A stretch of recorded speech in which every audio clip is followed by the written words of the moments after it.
Alright, fuck it. Welcome back to another episode of the Shodcast. This is episode 21. And, Think, Mark, think! And, yeah, today... You've totally just thrown me off, man.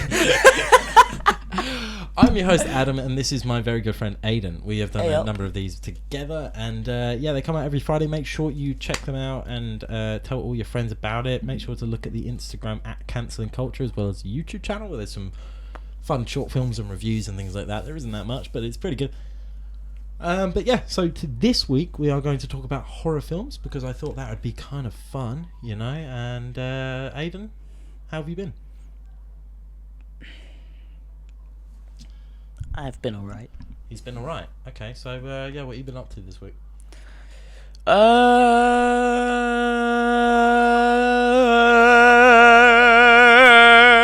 been chilling, killing just like a villain on top of the tyranny, but adding more heads to the villainy whenever they're hearing me, but up to the limit of a ceiling G. Oh, they ain't even basically. So not bad. Yeah, not bad. Okay, that's good, man. Yeah, no, I appreciate that. Yeah, no, I've not been bad myself. So we thought, I don't know. Oh fuck! Oh fuck! Oh fuck! Oh fuck! Beep. Oh, technical difficulties. Fuck, yeah. Beep. Fuck. We're having some technical difficulties because Adam dropped his beer on the plugs. I just dropped my drink on loads of plugs. He just dropped the drip on the bunch of clips. Intro this week's topic. Fuck. So today we'll be talking about horror movies and we'll just be going over the basics, you know, how it started, where it is now, what films we do like, what films we don't like. Just certain things, man. And also we'll be talking about the hottest horror movie character, so that's something to stay in tune for. We'll be talking about which tits are bouncing in a certain way when she's running away, tripping up on the vines and shit, you know. We'll be talking about hot scenes from horror movies, not the one from Evil Dead, because that's kind of rapey. But yeah. Fuck. Adam didn't hear that. He doesn't want to hear it. I did hear it. I did. Right. Fuck you. Right. Okay. So what girl would you say is the hottest character in horror movies? Well, I'm a big fan of what's her fucking name in Scream? Brandy Brewer. No. Is it Brandy Brewer? Brandy Brewer. Brandy Brewer? Is it? Courtney Cox is in those. Courtney Cox isn't it? No, I don't think it is. I was thinking of a Scary Movie Trick, who isn't actually Brandy Brewer. Yeah, no, it's I was thinking of Anna Faris, and that's fucking Anna Faris with Chris Pratt's ex. Yeah, that's Scary Movie. Yeah, that is scary. That's the trouble. Yeah. Anyway, right. Let's talk about. We're not talking about. What's that? Courtney Cox is the journalist, right? Yeah. Yeah. She's the journalist. Anyway, right. We are talking about horror films this week. As Aydan politely introed, as I was cleaning up my drink because I totally just spilled it all over a four-way of electronics. So that's. I spilled my drink over a four-way once. The dudes beat the shit out of me. Yeah. I was gonna say there's a joke there. I didn't know what it was, but I knew there was a joke. Trust me to pick it out. Yeah, you'd love picking it out of a four-way of a bunch of men. Anyway, so I'm not gonna carry on that sentence. Carry on. So horror films. Let's just start simple. What's your favourite? Or what are some of your favourites? You know, we could talk about The Shining. You know, we could talk about, Friday the 13th, Texas Chainsaw Massacre. None of those are my favourite. They're all slashes. They're not even horrors, let's be honest. Well, they're kind of horrors. I mean, I'm not... Yeah, they're in the horror genre, but they're slashes. Yeah, I mean, I'm a big fan of slashes. I'm not the biggest horror movie fan. I don't mind horror movies. I'm not a fan of... gruesome, gory. See, I am. They're kind of the ones I am. That's where we differ. Yeah, because I don't like paranormal or supernatural. That's stuff. what I do like. See, I find it really boring. No, I find that shit interesting. I just don't find it. I don't find them. It's just scary. the way the camera works in those situations. I love it when they're like following someone down the hallway kind of shit, and they do the dolly zooms. So I think some of them are really well made, but some of them are just a bit. The problem is a lot of them are cheap. Yeah, that's the not as in budget wise, but as in like they know how to get a scare out of you, and they'll go the cheapest way of going about it. You know what I mean? Yeah. And there's not much cinematography to lead up to that point. It's not like a whole build up. It's just like, oh, we're gonna scare you like this and that. And it's not that great. And that's where modern horror is going for me. It's just none of it's that intuitive. Modern horror is shit. Exactly. I saw that Smile. There's a review on my Instagram at Cancer Culture. But I saw that Smile, and it was just a bit rubbish. I mean, the suspense every time it was like the most recent Candyman that came out. It was like it did. I watched the old one, not the new one. It did the same jump scare over and over again, where it was like a long corridor. It like zooms in slowly, and then it waits a beat, and then it does a jump scare. And it did that like 4 times. It's like after the second time, you're like, well, why are we doing this? It's like in the early 2000s. I noticed horror movies had a big thing with fucking mirror cabinet jump scares. Yeah, where you close the cabinet. Yeah, and it just happened over and over and over, and it's just like it's not. It's just like if we're expecting it, it's not going to get us, you know. Yeah, but movies follow cliches and stuff. So, to be honest, if I was going to say there's top horror films, I'm probably talking. I mean, it's not even really a horror film, but The Thing. The favorite horror film. It depends on like how in what emotion you're asking out of me, whether it scared me or whether I really enjoyed it. You know what I mean? Because like as a kid, I watched the films that terrified me weren't even really horror films. Like, the films that terrified me weren't good. Yeah, it was like the first Alien that terrified me. Really, I loved that film. No, I loved it, but I watched it when I was like 7, and it was a little bit too young. The first film that terrified me was The Unborn. Not a great movie. It's just Unborn. What's The Unborn? Fucking scary. What was The Unborn? So there's this girl who's having a baby, right? But like ages ago, she had another baby, but like it turned out to be a miscarriage, and she's being haunted by the dead fetus. Yeah. And that's the basis of the fucking story. Yeah. When did that come out? 2007. I know that because I fucking researched this movie not long ago after. It was like, there's just that one movie you have that will give you fucking tremors, nightmares. This was that movie, but it's not actually that scary at all. It was just because I was really young when I watched it.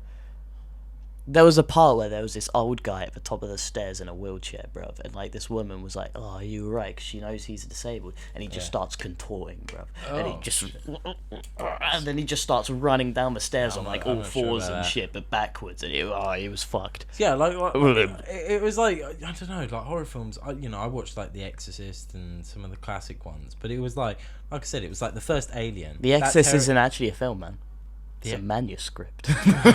Yeah, it's a guide. This is the end, and they're talking about. Yeah. So I'm sure they did their research. I'm sure they did their research. It's a manuscript. But maybe when I was younger, it was like the what is it in The Shining? There's that one scene where it's when Jack Nicholson's gone nuts and he's running chasing the woman around fucking his wife around the hotel, and he goes upstairs and there's like a man dressed as a dog or something giving a blowjob to a guy in a tuxedo. Wait, what's this in? The Shining.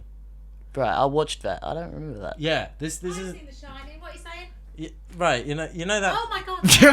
No, it's all right. Right, do you remember that? Like, there's one shot where it's when Jack Nicholson's running around trying to kill the woman, right? And then he goes upstairs and there's like a guy dressed as a dog giving like a blowjob to a guy in a tuxedo. I don't remember that. Oh.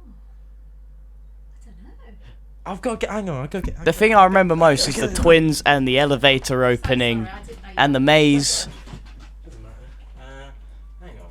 I remember a dog in it. I don't remember a guy dressed as a dog. No, I don't remember this scene myself. Yeah, right. Look, Roger the dog man. So okay, that looks more familiar. She looks. She goes up the stairs, and then she looks. Look, it's probably gonna play it. And then she looks, and it's like this guy dressed as a dog giving like someone. Oh my god, I don't remember that scene at all. We're talking about horror films of what scared us when we were a kid, and that image. You should have been watching that when you were a kid. I wasn't allowed to watch it. I walked in. Ellie and Tony White were watching it, and I walked in, and it was that. That's the first thing I saw. And that's what scared you. I was like, I must have been about. Yeah, we were 6. We were different kids. Which means Ellie was 9. Yeah, that's something like. We were different kids because I was watching horror movies at that age. Because my mum loved horror movies. I'd always walk in on a horror movie, and it was my choice whether I'd leave or not. But that wouldn't have scared me as a kid. What scared me as a kid was Unborn. It was just weird. It was just very weird. It was the weirdest stuff that scared me. Alright. Thanks, Mother. You're welcome. That's alright. I was making an appearance for the first time. Okay, so... yeah, so, I mean, that weird dog... Sorry, I was just Googling it. It is weird. If you haven't seen it, just type in The Shining Dog Man that comes up with. Do you know what? Roger the Dog Man. Do you know what would have scared me as a kid, and what would have been a horror movie to me if I saw it when I was younger, around that age? Greasy Strangler.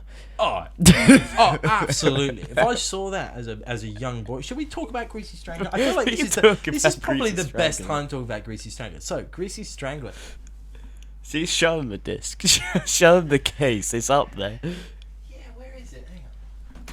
Greasy Strangler is a movie about a dad who lives with his son in San Francisco, but the dad is like a notorious serial killer. The son doesn't know. Both of them are pretty dumb. You're forgetting a big part of it. So they're a father-son duo doing tour guides for like the disco scene in San Francisco. I forgot they were tour guides. My bad. They're tour guides, and there's a murderer going around San Francisco called the Greasy Strangler, and the dad is addicted to grease. He covers everything in. I couldn't imagine being that actor. Like, he is piling grease in his mouth. It's basically his throat. Like, he can't swallow stuff without grease or something like that. He needs to lubricate his throat. It's like, it's fucking horrible. Anyway, this is the DVD cover. It's. I don't even know how to explain the film. It's horrific. It's the weirdest film I've ever watched. It's probably one of the weirdest films I've ever seen. So, I'll read you the back. Even the soundtrack is weird. The soundtrack's weird. Everything's weird. The editing, the performances. The casting. The casting is weird. Elijah Wood being a producer produced it for whatever reason, which is just weird. So, when Big Ronnie and his son Big Braden meet lonely tourist Janet on a Big Ronnie's disco walking tour, the best and only disco tour in the city. A fight for Janet's heart erupts between father and son. To make matters worse, a grease-slathered monster is roaming the streets, searching for his next unsuspecting victim. Who will win Janet's heart? Can they escape from the oily clutches of the infamous Greasy Strangler? Let me just say, this Janet or Janice is not worth fighting for. Right, you see her nude, and it's not worth fighting for. Yeah, she's but it's weird. There's a whole scene like around her like taking a piss in a toilet, and Big Ronnie's there, and he's just he's just watching her. He's just watching her have a piss, and like there's a bit the main character has a best friend called Oinker. And he's like this guy who pretends to be a pig, and he has like a paper mache nose, and you assume it's just over his real nose, and the Greasy Strangler finds him like night and goes to his apartment and goes in there, and then basically ends up taking off his paper mache nose to reveal that he has no nose at all, and then he dips his finger inside Oinker's nose before like just killing him, and he gives it like it's a the wiggle worst around, scene in and it's cinema. got like all this kind of like gunk and shit. Honestly, I've seen like every gruesome film you can name, and I don't like gruesome films, but I've watched them all. Go. I don't like gruesome films, but I've watched them all. Yeah. Right, I've watched all the Saws, all the Final Destinations, even those fucking weird clown movies, the Centipedes, a lot of them, right? Wait, what weird clown movies? What, the Terrifier movies? All of them. All of them. Yes, and they're Have you not... seen Terrifier? Yeah, and they're not fun, they're not great. See, I like Terrifier.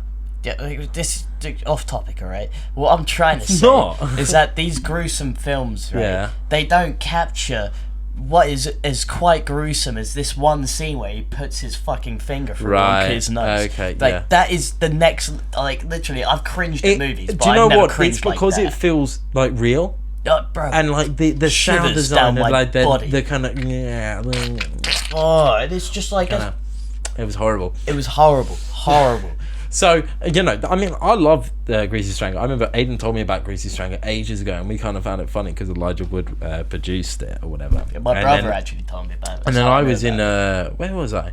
I was in HMV. I was in HMV, and I saw it, so I was like, I've got to buy it, and we watched it, and I think we actually couldn't believe it, and, just... Well, I watched it before. you know, from this end on, I mean, we've said a few spoilers, but spoiler alert. So basically, at the end of it,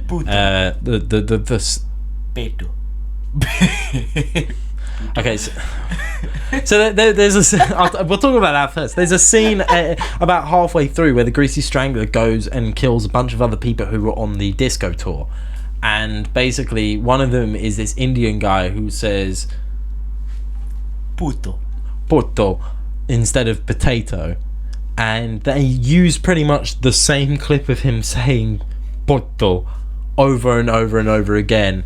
Like, they got one take and just you reused it. It's so bad that it must be bad on purpose. I think it is. I think it's a creative decision because they could easily just cut. All right, do it a just slightly different way. It's so terrible that it's like they knew what was terrible. Do you know what I mean? Yeah, there's some irony to it. There's a trick there, and I don't know what it is, but someone's got something going on. So. But sorry, I keep on seeing that. Yeah, it keeps on zooming. He keeps on zooming in. Do you know what? I might move it because it is creepy. It's not creepy at all. It's just putting me off. Yeah, but right, if you were like 7 or 8, that would freak you out. Yeah, I'd probably find that funny. Yeah, I'd probably find that funny. The thing is, I found the American Werewolf funny. Yeah, no, I found that funny. But the thing is, I saw that clip with no context. So I walked into the living room and my dad and my sister were watching it. And I literally saw her, like this clip, I saw her come up the stairs and I thought, what the fuck is this? And then it just cut to that and went to that. And I was like, first of all, dog giving a guy a blowjob. Bro, I had a similar moment, similar age, different scene from a different movie, right? What was Can you it? guess what that movie scene was? And it's horrors as well. Is it in the Saw? Nah, the first Insidious, when she's going through the book and the person's getting closer and closer each photo they take. Bro, I saw that when I was younger, and that fucking, I was like, oh, I'm never taking a photo again. You know what I mean? That was scary. Yeah. See, this is the thing, I don't find them scary. No, nowadays, like, Insidious aren't scary at all, but when I was younger, and like, there was that one scene with the book, because I got the context of it as well, because I was there long enough to understand the context. I found like, I don't know, I found like that sort of thing, even like the Conjurings and stuff. No, the Conjuring is shit. I just found like old school Stephen King's more terrifying. Other than the rest of them are shit. No. Yes. Right. The 1990s It isn't even that good. Great. It's just a cult classic. The first one. Have you seen the second one? The second one I never watched because it's shit. Because they're older and they're shit. Because most of Stephen King films are shit. No. Christine. Right. Great. Cujo. Carrie's shit as well. Great. And Cujo's shit. Carrie's great. Cujo's great. Christine is great. No, okay. For a horror movie aspect, for me, not great. What? Cujo? No, all of them. What? Because they weren't scary. Pet Sematary. They were a good concept. I thought they were scary because it was like the consequence, like Needful Things, which is basically the Rick and Morty episode where the devil owns a shop. Yeah. Yeah, and like the devil opens up a shop in this small town in America, and then just like, go steal that apple, and you can have those roller skates. Concept is great. I bet it was a great book, but film adaptation just wasn't scary. Do you know about that thing? Because he basically he there's a film called Maximum Overdrive. Right, from 1986 or something, and basically Stephen King wrote it, and it was the first film that he was going to direct, and he has openly said now that he was on the most cocaine he has ever been on ever. AC/DC did the soundtrack, and it's basically all the machines on Earth become like they want to attack people. So Transformers. Emilio Estevez is in it, and they have to try and like defend themselves from like a killer car and stuff. Transformers if the Decepticons won. Kind of. No, kind of, exactly. No, it's kind of, because it's more like a virus. Yeah, but like, that's what the Decepticons wanted. They wanted all the machines to come alive and kill the humans. So, I mean, anyway, it's not good. And you can tell that he is fucking hard. I don't think any Stephen King films are No, I think they are and the good. books are amazing. Yeah, but he's a fucking nutter, though. Well, yeah, he was... Have you seen, like, all of his books are connected? Bro, the Stephen King universe. Dark Tower. The Dark Universe is what they want to call it, but that's part of the whole Frankenstein shit. No, that's not what they want to call it. No, the Dark Universe is the Frankenstein stuff, the Universal Universe. The Stephen King universe. The Dark Tower, I'm saying the Dark Tower, because you know they released that film a couple of years ago with Idris Elba? No, the only reason Wait, hold up. The only reason I know they're connected is because of the actual creature for it is in different books. Yeah, no, all I'm saying is...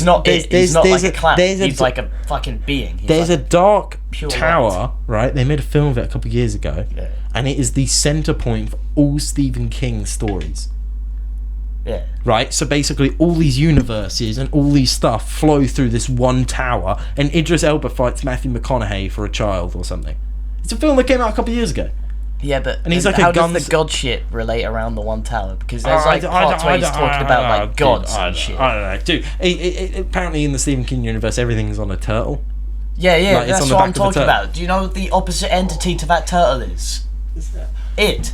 That's the opposite exact entity to the turtle. He's like death, and the turtle is like life. That's like the basis of the whole universe. Is that why the kids have an orgy in the sewer?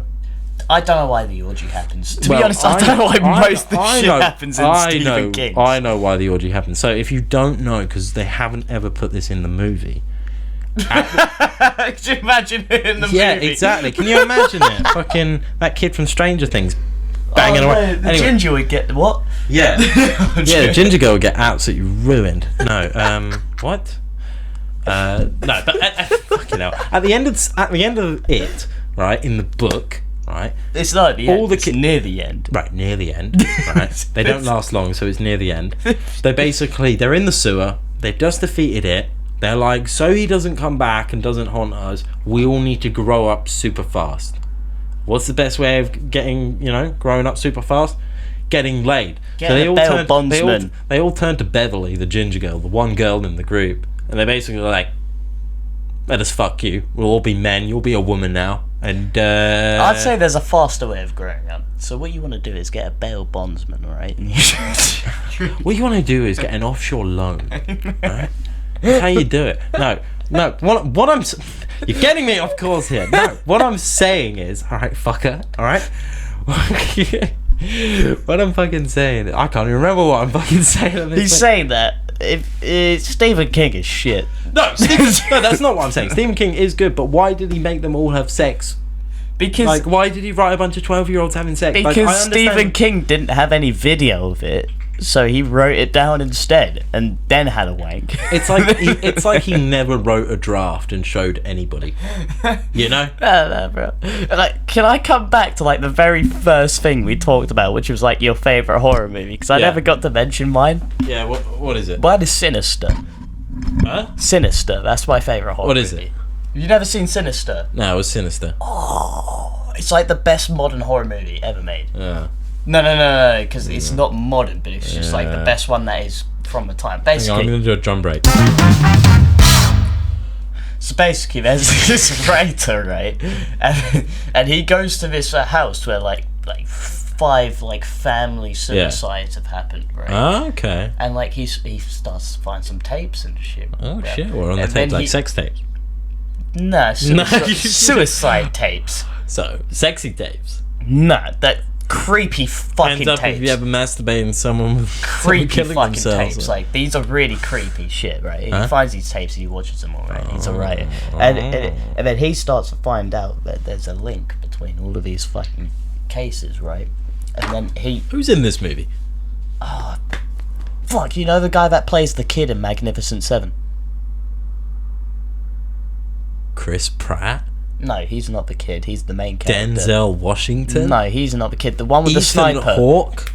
Ethan fucking Hawke. Oh, it is Ethan Hawke. I think it's Ethan Hawke. Oh yeah, no, I think it is. Yeah, I think it is Yeah. Ethan Hawke in Sinister. I do recognise it. Bro, yeah. and he finds out like the link between all these cases, right? Is that it's there's a demon that's like basically antagonizing the youngest kid of the family to kill the rest of the family, and it goes through a whole like there's so many families that have been killed by their youngest kid, and there's like whole different ways that they go about it, bro. But like each fucking tape gets like worse than the one before. The first one, like they hung them all, bro. The second one they drowned them all. The third one they burn them all alive, and it just goes further and further. And it's just there's something about it that's just so fucking creepy. Like it's so creepy, bro. And that's what I love about horror movies. Like some horror movies, they hit the mark of scary and creepy, because a creepy movie is a lot scarier than a scary movie. Do you know what I'm saying? Yeah. Do you know like one film that actually we didn't talk about it? Woman in Black. Oh, that's another one of That's my a favourites. great That's film. a banging Like, film. Daniel for a, Radcliffe. like modern horror movie, like Literally, fresh literally. out the It's gate like of Harry that Potter. and Sinister would be the only two modern horror movies that I appreciate. They are lackluster nowadays. But I remember when Woman in Black came out, we were like 12. We were in year 7, yeah. Yeah, so we were like 12, and that scared because I could see that in cinema, and that scared the fucking GPs out of me. Part of the handprint. It was everything, and then the Beautiful twist part. at the end where he fucking dies or whatever, and it was like, what the fuck? Yeah, and then like there was just really good jump scares, and it felt like an old school horror again. It felt it was like good, that it was kind of thing, and it was That's how really I feel fucking about good. Sinister, man. It It brought me back into being scared, and I don't get scared by movies nowadays, but that did. I got it's a little off topic, but I got a documentary given to me. Well, not given to me. I am currently borrowing it, Tom, if you ever see this. But I'm currently borrowing it. So Corey Taylor, I think guitarist or bassist from Slipknot. From Cheap Trick. No, from Cheap Trick. No, from Slipknot. Basically produced this documentary about 80s horror. And it's really interesting. So there's 3 parts, and the first part is basically on the mainstream horror. So your classic slashers, your Texas Chainsaw Massacres, your Halloweens, and all of that, all the sequels, obviously. But so it basically follows all the mainstream horror stuff going on in the 80s. Your Friday the 13th, your Nightmare on Elm Street, whatever there is. Nightmare on Elm Street, that's a classic. Yeah, exactly. So you basically go through it, but apparently I haven't seen them yet. But the second 2 installments of the documentary, basically every time it goes like lower in budget. So the first one is mainstream, the second one's like sort of B movie, and then the third one, is like straight to VHS, video nasty, like shit. Some horror movies like go to all 3 of those. Yeah, though, like the Blair Witch Project, for example. That's a great segue into what I was just about to talk about. Found footage. Yeah. Right, so there's a fucking load of them. There's so many obviously found Blair footage Witch is movies. probably the most successful after. Most famous, definitely. Yeah, probably the most famous. I think Paranormal Activity is probably the most successful. Yeah, definitely. Because it's got 5 sequels now. I was going to say there's like 5 or 6. Yeah, there's 5 a or shit 6. ton of those movies. I know the least successful found footage movie. What's that? The Lost Coast Tapes. It's a Sasquatch movie, and it's fucking amazing. And by amazing, I mean it's terrible. I haven't seen that.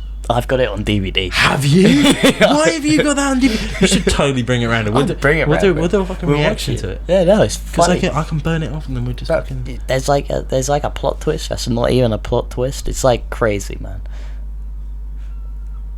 It's a shit movie, but it's pretty crazy. Like the whole time, you just want it has like a art concept on the front page of the fucking movie. Yeah. Right on the DVD case, and the whole way through the movie, you're like, is that actually gonna happen? Is that gonna happen? And it does happen. They all happen, and it happens at one point. That's so fucking nice. Do you know? I bought a bottle of gin from Aldi earlier, and they forgot to take the security tag off. So now it looks like a radar. Yeah, I look like it looks like I fucking nicked it. That's what it looks like. No, but that does look like a radar. Are you wanting one? Yeah, sure. Cause life is a highway, I'm gonna ride it on. So I saw a great found footage film. Have you ever heard of the VHS films? I've seen a few. I don't know which ones you're on about though. Are you on about the Chernobyl Diary ones? No. It's literally called VHS, the film series. Oh, okay. No, I don't think so. Right, okay. So Molly actually showed me this, my beautiful girlfriend. My mum's probably seen them. She's seen everything. Yeah, so they're they're found footage, and so the first one is like, police go into this building, raid it or whatever. It's like a warehouse, and they find a bunch of tapes. Really shit plot or whatever. But each tape they put in is like a weird kind of found footage. So one of them is to be continued. Well, one of them is like a fake news report of this lady and the cameraman who go into a storm drain because apparently there's homeless people who've been living in there. And while they're down there, they hear a bunch of noises, and the news reporter's hungry for a story, so she keeps egging on the cameraman to follow her down this literally down these big storm drains. And they find a tent, and they sort of sneak up to it, and they see these two eyes sort of looking at them in it, and they like run away, and then they find out that there's actually a guy called like the Rat Man, and he's this like feral guy who's been living down there, and they meet him. Is this based off of the Las Vegas stuff? I don't know, because I mean we've spoken about on the previous episode of the podcast, spoken about the Las Vegas fucking homeless crisis, where it's like a whole city and they have a king and like money and laws and all this type of shit. But no, it's like, so there's like a fake news report, and then there's one which this is what I think you'd find really cool. It's basically like this doctor kidnaps people, cuts like body parts and makes them into cyborgs, and what he does is he puts a camera in a woman's brain, and she no longer has a head, and it's basically like a camera, and it's all from her perspective, and she goes on like a rampage of the police officers, because police officers raid the place because she's like a missing person, and then they think she's some sort of like killer robot, so they're trying to kill her, but she's trying to defend herself. She starts fucking going off, like killing all these people. Fucking nuts. Yeah, no, it's actually really good, and there's like a bit where she's looking in the mirror and she's touching herself, and it's like a camera. It's fucking weird, man. That is pretty weird. What do you want? You're wiggling your finger. Sorry, I had something in my head. Talking about horror, Yeah. I think you're the only other person who knows this, but like, I don't know how to explain it in a way where you'd understand what I'm trying to reference. Okay, right. There was like a horror back in the day, but it was like a collection of horror books, and you'd see them all at once. And there was one where it's like a guy got like buried in the sand, and the tide would come up, turn him into like a fucking sea creature or something, and then he'd haunt the person that fucking put him there. And they were books? Yeah, no, it was like a fucking magazine, and they got turned into a TV series, man. And it was like, they were all horror, but they were all like really Grisly tales for gruesome kids? It was like that, but like the adult version. And they were all like really shit. They were all terrible stories. Can we just talk about Grisly Tales for Gruesome Kids for a second? I know they're not horror films. We can. Okay, so if you don't know, basically when we were younger, there was a show on Nickelodeon. This was probably 15 years ago. Basically, there was a show that was called Grisly Tales for Gruesome Kids, and it would start, a child goes to a cinema every time, and he buys a ticket, and it was like this weird intro where he goes to this creepy cinema with bugs everywhere and cobwebs and all that, and he sits down, and basically it would be this kind of crudely drawn animation, because the first bit is like claymation, and that it would be this crudely drawn animation that would basically talk about, it would be this horror story that would be a moral for a kid to behave or something, so for instance the barber one, right? He would cut out tongues of those kids that were rude. So everybody went to the barber shop, wouldn't chat anymore, and that everyone said, oh, they're just being really polite and they're being really kind. The moral of that story was not to be mouthy. Yeah. And they had like a whole thing that like there was an entendre for the mouth, so he'd cut their tongue off because they were too mouthy.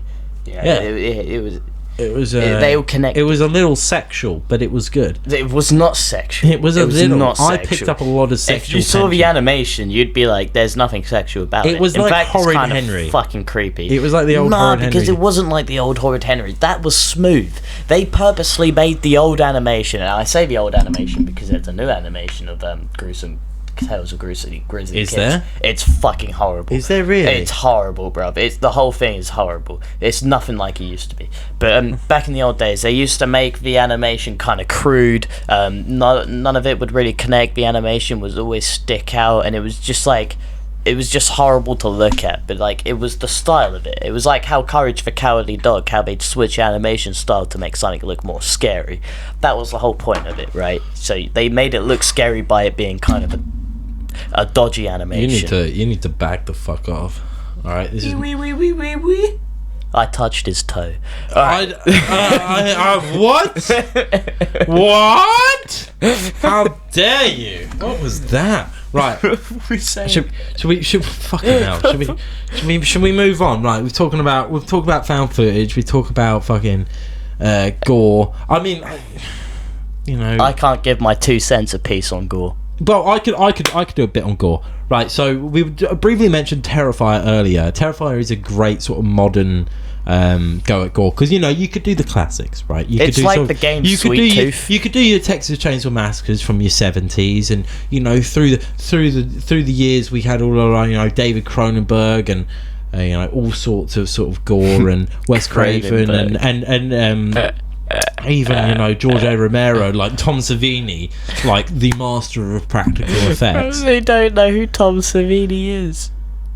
Tom Savini was a Vietnam veteran turned special effects master who basically worked on the first George A. Romero zombie film, Dawn of the Dead. Now you know who Tom Savini now is. you know who he is. But he worked on, like, pretty much, he was the guy to go to for, like, all practical horror effects in the late 70s. Because he'd seen what the real version exactly, was. that's the thing. And, like, he says the most he killed in Vietnam was, like, dogs and stuff, because he said he just used to fire, like, nowhere near anyone. Because he was like, I don't want to kill anybody. Yeah, that's what he said. That's what he said, but actually he was Private Savini, 38 confirmed kills. He was the guy in the you know that movie Deer Hunter. Yeah. He was the guy that had, like, American soldiers playing Russian roulette for him. He'd slap him if they didn't shoot, you know. I mean, So yeah, I probably shouldn't do that. I've got Chinese girls living downstairs. Yeah, but they don't understand what that is. That's Chinese, not Vietnam. Come on now, Adam. Different countries, man. You could do the Chinese, Japanese, dirty knees. What are these? You know, the milk lemonade round the corner, chocolate's made.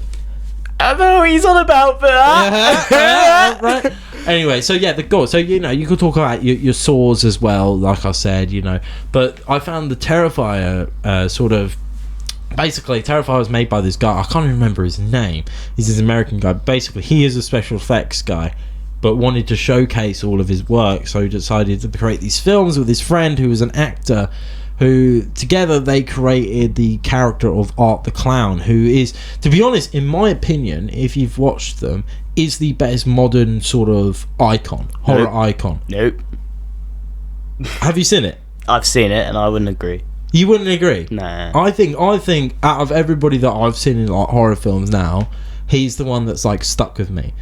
And I think, I follow a lot of pages on Instagram, and it seems like he's I just wouldn't put him up there as an icon in horror. No. I'm saying he's the closest we've got to in the last 20 years, you know, since, who was the last iconic one, really? Jigsaw? No. Yeah? No. Who's the last iconic one? Who was after Jigsaw? Well, first off, you're thinking of, all of the iconic ones are from slashers, not actual horror movies. Yeah, because horror movies, you're right. You don't have a character. You're haunted by a demon. You're doing it. You're doing a thing. No, I'm you're not doing a thing. You know, you are doing a thing. I'm just saying. No, dude, you are, because you're saying about slashers, but to slashers, be an icon, everyone has to know him. No one knows this fucking Art the Clown because no one's watched this movie, so he's not an icon at all. No, but like what? Whereas Freddy, Michael Myers, Jason. Yeah, no, but what? No, but you're missing the point though. What I'm saying is he is the closest we've had to an icon. He isn't an icon, but he is the closest. There has been no other reoccurring character. He's in about 5 films, and yes, that no one's watched. But some people have. That's the thing. But not enough to be considered an icon. But it's all with time, though, isn't it? You know, like the 80s was and the 90s was a peak time in horror, so everyone was going out to see horrors. But then by the 2010s, everyone's just become a bit dull with horrors. So to become an icon is a lot harder than it used to be, and also there hasn't been enough time to actually sort of solidate that reputation there. You want a horror movie icon? I can give you a horror movie icon. Give me a horror movie icon in the last like 10 5 years. or even 10 years. Okay. Annabelle the doll, done. A lot more famous than your one. Yeah, but she was actually real. Yeah, exactly. That's more. How more iconic can you get? Yeah, she was an actual thing. That was an actual fucking thing, bro. No, but like that's crazy though. Think about it. But it actually existed. It is crazy. Existed. But what if we're talking pop culture horror characters? If you're real, I think that's an unfair advantage because Freddy, Michael, Jason, they're all fake. Yeah, but they're not horrors. They're slashers, man. They're horrors.